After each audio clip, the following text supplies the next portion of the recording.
¿Qué pensará Donald Trump cuando se entere de la captura de un presunto narcotraficante estadounidense en México?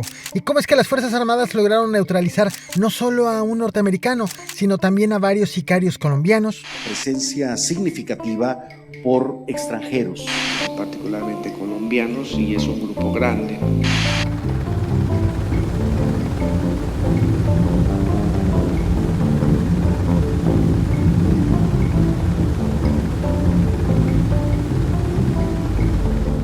En los últimos días, las Fuerzas Armadas se enfrentaron a grupos delictivos con extranjeros en sus filas en distintos puntos del país, sudamericanos aliados al cártel Jalisco Nueva Generación y un estadounidense aparentemente adherido a las filas del cártel de Sinaloa.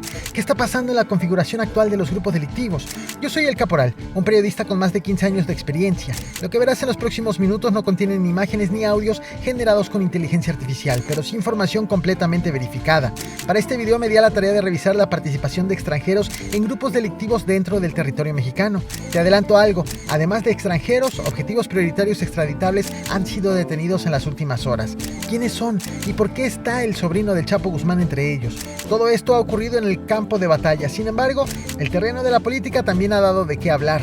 ¿Qué dijeron ante la FGR los servidores públicos y exfuncionarios sinaloenses acusados de operar para los Chapitos? ¿Y cómo es que a unas horas de que la gobernadora de Chihuahua también declare ante la FGR, ha comenzado a ser objeto de un proceso de juicio político? Mira, otro quemado. No, ¿cuándo voy a llegar hacia mi casa? Mira nomás. De todos los enfrentamientos recientes donde fueron detenidos presuntos narcotraficantes extranjeros, este es el caso más conocido. Todo comenzó el 25 de mayo y se ha extendido durante las últimas horas. Un operativo de fuerzas de seguridad en el municipio de Tecomán, en Colima, derivó en una serie de bloqueos carreteros, incendio de vehículos de carga y enfrentamientos que mantuvieron bajo tensión distintos puntos de la región. Los hechos comenzaron en las inmediaciones de la comunidad de Caleras, ubicada a unos 48 kilómetros de la capital del estado. De acuerdo con información de la Secretaría de Seguridad Pública de Colima, elementos de la policía investigadora realizaban un operativo cuando fueron agredidos por civiles armados. Abusado, raza, aquí andamos quitando los ponchallantas, ¿verdad, carnal?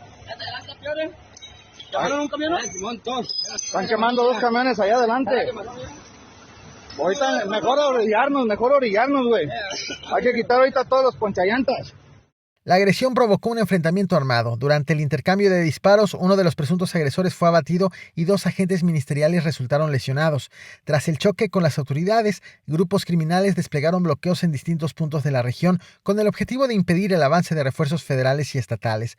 Sobre la autopista Manzanillo-Colima, al menos 2 tráileres fueron interceptados y posteriormente incendiados. Uno de los momentos de mayor tensión ocurrió cerca del campus de la Universidad de Colima en Tecomán. En ese punto, un vehículo de carga fue atravesado sobre las vías del tren.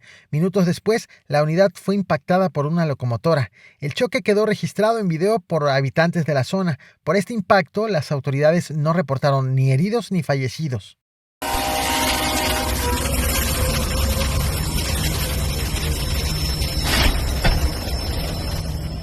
Las afectaciones también alcanzaron caminos alternos del municipio. Autoridades locales reportaron otro vehículo pesado incendiado en la ruta conocida como El Coyote.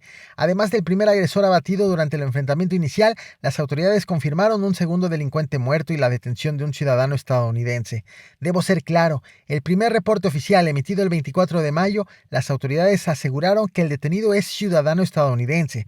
Sin embargo, en el segundo reporte, hecho público un día después, solo se informó que estaba siendo buscado por las autoridades norteamericanas. Lo cierto es que, además de los 2 abatidos y del detenido, autoridades también informaron que 2 agentes ministeriales resultaron lesionados. La movilización de las Fuerzas Armadas en la zona del enfrentamiento permaneció vigilada en las horas posteriores, con el objetivo de restablecer la circulación y localizar a más agresores.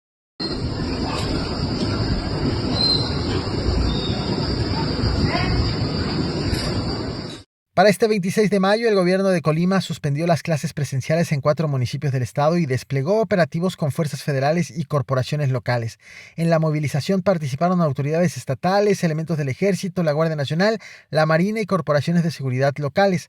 La gobernadora Indira Vizcaíno ordenó que las actividades escolares se realizaran en modo virtual en los municipios de Tecomán, Manzanillo, Armería e Ixtlahuacán, luego de los hechos violentos que afectaron la circulación en varias carreteras del estado. En tanto, tanto, durante la tarde del 26 de mayo, el Gabinete de Seguridad actualizó el balance de heridos, fallecidos y detenidos. En total, fueron 5 presuntos integrantes del cártel Jalisco Nueva Generación detenidos, 2 agresores abatidos y el aseguramiento de una camioneta blindada de fabricación artesanal, además de armas, explosivos improvisados y equipo táctico con insignias del cártel Jalisco Nueva Generación. Fue en este segundo reporte que las autoridades confirmaron la captura de un hombre buscado por autoridades de Estados Unidos en coordinación con Interpol. Sobre los agentes lesionados, se informó que uno ya había sido dado de alta, mientras que el segundo permaneció bajo atención médica, aunque fue reportado como estable.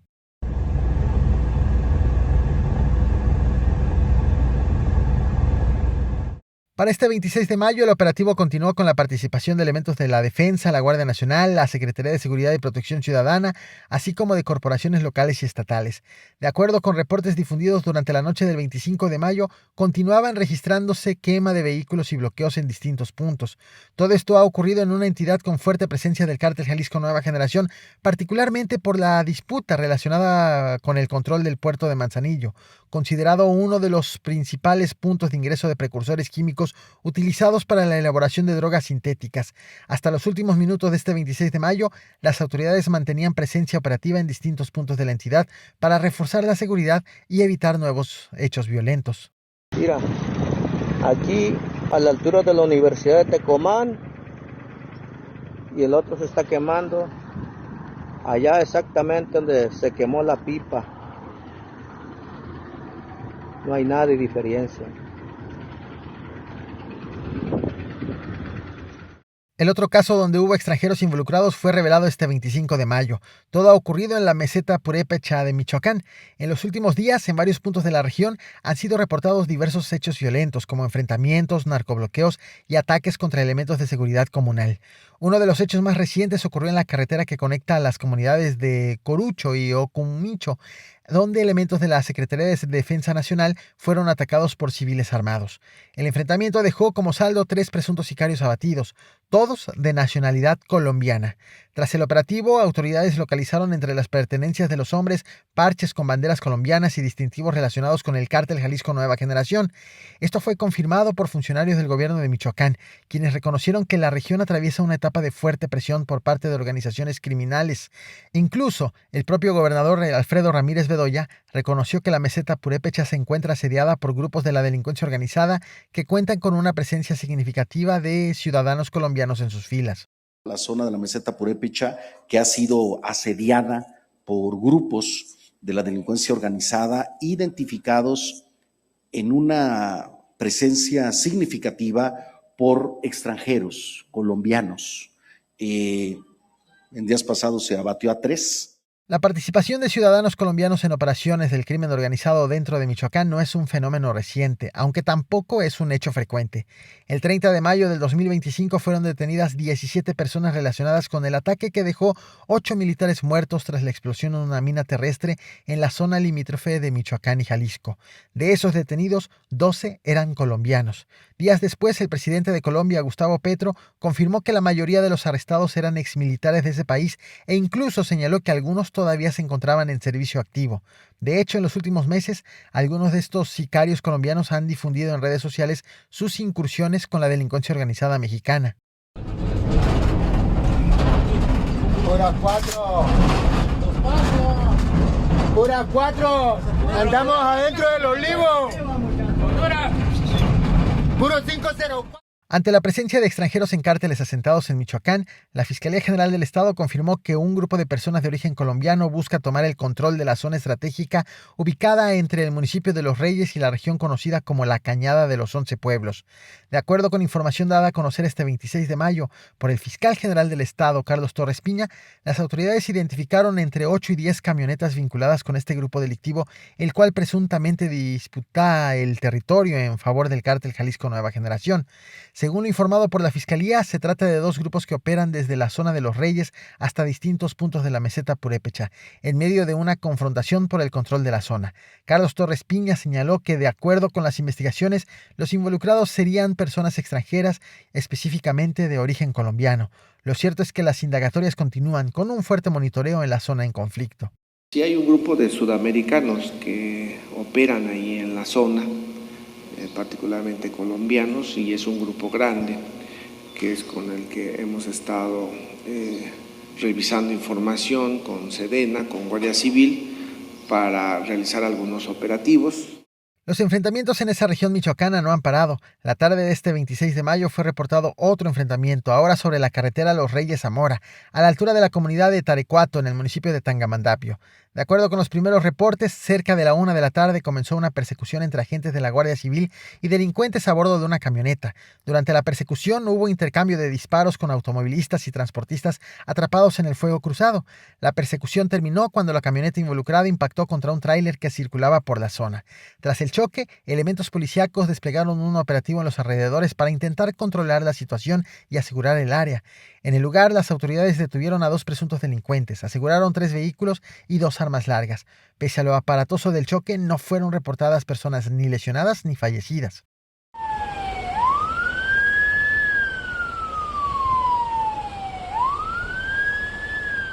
Debo ser claro, en estos momentos Michoacán atraviesa por un recrudecimiento de la violencia con un incremento de enfrentamientos y ataques a las propias autoridades. Uno de estos casos ocurrió el 22 de mayo cuando policías estatales abastecían de combustible sus unidades en una gasolinería ubicada sobre el Libramiento de Zamora. Según los informes oficiales, un grupo de hombres armados llegó al sitio a bordo de varios vehículos y abrió fuego con armas de alto poder contra los policías estatales. Los agentes repelieron la agresión. Sin embargo, el saldo fue de 6 elementos de la Guardia Civil lesionados, 3 de ellos reportados como graves. Además, un joven civil quedó atrapado en medio del fuego cruzado y también resultó herido. En tanto, los delincuentes se lograron darse a la fuga.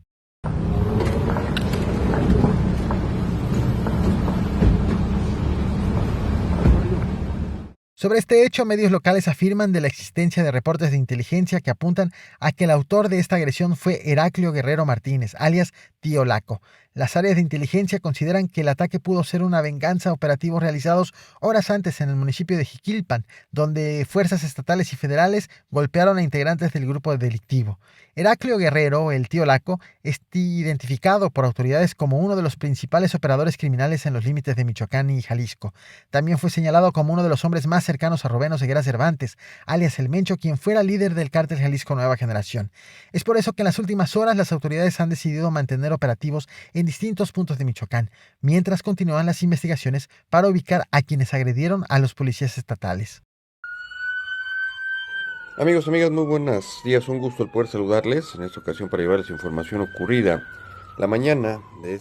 Pero los casos de alto impacto no han acabado allí. También este 26 de mayo fue reportado un operativo realizado en Nogales, Sonora, en el que autoridades federales detuvieron a Isaí, identificado como sobrino de Joaquín El Chapo Guzmán. El detenido también fue acusado de ser operador logístico de un grupo delictivo dedicado a la producción y distribución de drogas sintéticas. La captura fue confirmada por el secretario de Seguridad y Protección Ciudadana, Omar García Harfuch, quien informó que el detenido cuenta además con una orden de aprehensión con fines de extradición. Según autoridades, el operativo fue realizado tras trabajos de inteligencia, vigilancia estratégica y coordinación interinstitucional entre elementos de la Secretaría de la Defensa Nacional, la Fiscalía General de la República, la Guardia Nacional, la Secretaría de Seguridad y Protección Ciudadana y la Secretaría de Marina. Según las autoridades, el detenido era responsable de coordinar actividades relacionadas con la producción y distribución de drogas sintéticas con destino hacia Estados Unidos y Canadá.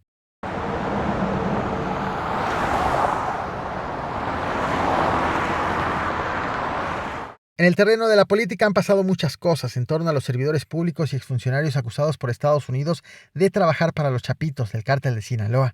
Finalmente, este 26 de mayo, el gobernador con licencia de Sinaloa, Rubén Rocha Moya, y el vicefiscal general con licencia, Dámaso Castro Saavedra, acudieron a las instalaciones de la Fiscalía General de la República en Culiacán para responder cuestionamientos formulados por un agente del Ministerio Público Federal. A través de sus redes sociales, Rocha Moya confirmó que se presentó ante la delegación de la FGR en la capital sinaloense y aseguró que responderá a cualquier nuevo llamado de la autoridad investigadora. También aseguró que acudirá a cualquier diligencia a la que sea requerido por las autoridades y vinculó su postura con los principios de la llamada Cuarta Transformación. Rocha Moya acudió discretamente a la fiscalía. Sin embargo, el vicefiscal general con licencia, Dámaso Castro Saavedra, optó por otra estrategia y sí ofreció incluso una entrevista a medios. ¿Usted tenía vínculos con los Chapitos, vicefiscal, con el señor Estados Unidos? No tenemos nada que decir. No nada que ver con eso. Se declaró inocente. Claro que sí. El exfuncionario explicó que su presencia ante la Fiscalía General de la República obedeció únicamente a la atención de los citatorios oficiales. Sin embargo, evitó profundizar en el contenido de la carpeta de investigación, argumentando que el caso se encuentra bajo secrecía. Más tarde, el senador Enrique Insunza llegó a las instalaciones de la FGR para ser sometido también a la entrevista. Aseguró que acudió como abogado de sí mismo y sostuvo que atenderá cualquier requerimiento de las autoridades. Horas antes, el legislador publicó un mensaje acompañado del poema Termópilas, del escritor griego Constantino Cavafis, junto a la frase "la verdad, la justicia, la soberanía nacional". Enrique Insunza llegó y se retiró de la FGR a bordo de una camioneta sin ofrecer una sola palabra a los medios.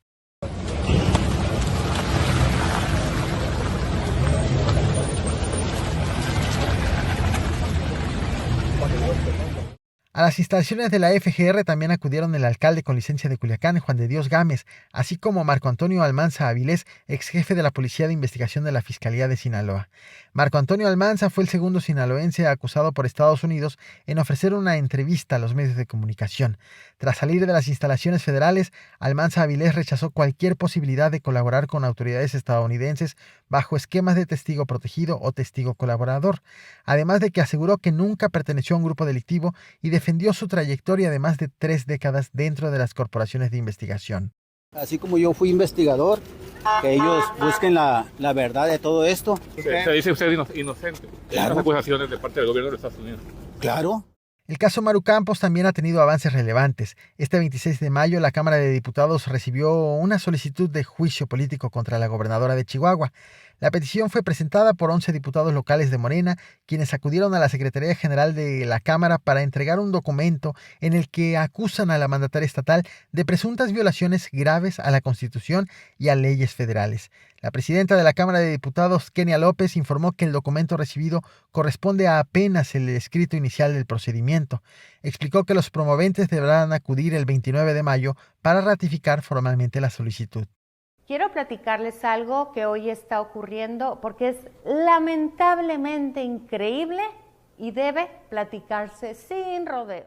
Con la solicitud de juicio político iniciado, más tarde la gobernadora de Chihuahua informó que recibió un nuevo citatorio, apenas un día antes de que acuda también a una audiencia de la Fiscalía General de la República, lo cual va a ocurrir en las próximas horas. De acuerdo con la mandataria, este segundo citatorio deriva de una denuncia presentada por el senador morenista Javier Corral, quien la acusó por el presunto delito de secuestro. Sin embargo, más tarde, la Fiscalía General de Justicia de la Ciudad de México informó que no existe ni una denuncia en contra de Maru Campos, debido a que la presentada por el propio Javier Corral no procedió. Ya formalizaron la solicitud de juicio político para destituirme. Me citan inconstitucionalmente a comparecer ante el Ministerio Público Federal. Y ahora intentan reabrir un caso que ya estaba cerrado. En medio de este forcejeo político y de acusaciones graves entre nuestras autoridades, la presidenta de México, Claudia Sheinbaum, anunció que el Gabinete de Seguridad presentará un informe especial relacionado con funcionarios públicos detenidos por presuntos vínculos con organizaciones criminales. El reporte será dado a conocer en los próximos minutos durante la conferencia matutina de este 27 de mayo. El reporte incluirá también, según explicó, detalles de los operativos federales contra redes de extorsión, corrupción política y estructuras presuntamente infiltradas por el crimen organizado. De acuerdo con la mandataria, el informe no se limitará únicamente a estadísticas. También incluirá detalles sobre investigaciones, capturas y operativos que, según el gobierno federal, permitieron reducir los homicidios en estados como Guanajuato y Nuevo León. Que lo puedan presentar de esa manera. Entonces viene mañana el Gabinete de Seguridad. Durante su mensaje en Palacio Nacional, la presidenta señaló que el Gabinete de Seguridad explicará cómo se desarrollaron las investigaciones, qué acciones se llevaron a cabo en distintos territorios del país y cuántos funcionarios públicos han sido detenidos por presuntos vínculos con organizaciones delictivas. También ofrecerá un reporte de la Operación Enjambre, que es la estrategia enfocada en investigar y detener a funcionarios y mandos policíacos señalados por presuntas relaciones con grupos criminales, principalmente en entidades como el Estado de México y Morelos. Entre los nombres que deberán aparecer se encuentran el gobernador con licencia de Sinaloa, Rubén Rocha Moya, así como el senador Enrique Insunza. La presidenta adelantó que el informe también abordará la coordinación entre corporaciones federales y autoridades estatales, además de que los operativos implementados en distintas regiones del país. También reconoció que aún existen retos pendientes en materia de seguridad, pero insistió en que el informe buscará mostrar cómo se desarrollaron las investigaciones, qué personas fueron detenidas y cuáles fueron las acusaciones simplemente para disminuir la violencia en estados como Guanajuato. Como ya te adelantaba, este reporte será presentado públicamente este 27 de mayo y en mis próximos videos te hablaré de lo más relevante, pues, que se mostró en él.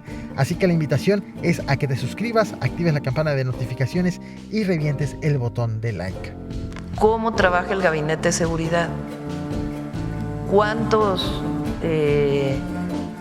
funcionarios públicos se han detenido por un vínculo con o presunto vínculo con alguna organización delictiva?